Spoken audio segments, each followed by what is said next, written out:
Hello, my name is Gerry Lewy, and I'm going to show you in two stages all of my tools that I use at my diamond and gemstone setting bench. I have here 50 gravers, burnishers, and pushers, of all different ages. One of my tools I'm going to be showing you right now is this tool that was used in Hatton Garden in London, England in the mid-1940s. My teacher gave it to me. His name is written on the side, Mr. Stanley Levine, S.L., and he used this in the 1940s, and he taught me my trade of diamond setting. What I'm going to be showing you right now are some of my graver handles, all different shapes and sizes. I use this mainly for quick identification in my toolbox when I go traveling to clients or schools or in my own diamond setting bench.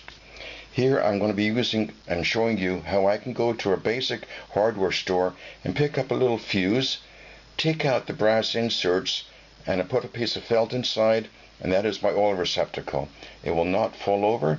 It is pretty well secure on my bench, it has weight, and will not slide off. This is a round handle that I carved, and I removed half of it for quick identification for doing different parts of diamond setting. This is a mixture of charcoal and beeswax, and I use this as my diamond picker-upper, diamond daub as they called it. And I use this for the bigger stones, and this little one I shaped again for so when I'm setting half point or third of a point diamonds. And I can actually mold this in my fingers. The heat of my fingers warms up the wax, and I have about 5 of them, all different shapes and sizes. This graver, upon quick identification, used only as a flat graver. This particular item was used in one of my previous videos. It is my onglet number 9 when I showed you how I do the bright cutting and shaping of the front of the graver. And this is another item I made in my previous video of my basic onglet number 2 graver. Is going out to my customer this afternoon. All these are different shapes of pushers and different extended mushroom and short mushrooms, as you can see over here, and my favorite little thumb guard protecting my finger from getting cut.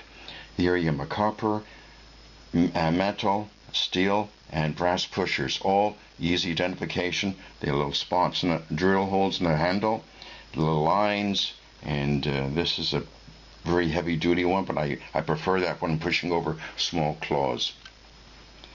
And these are my different burnishers I used different times, just for, again, markings for quick identification.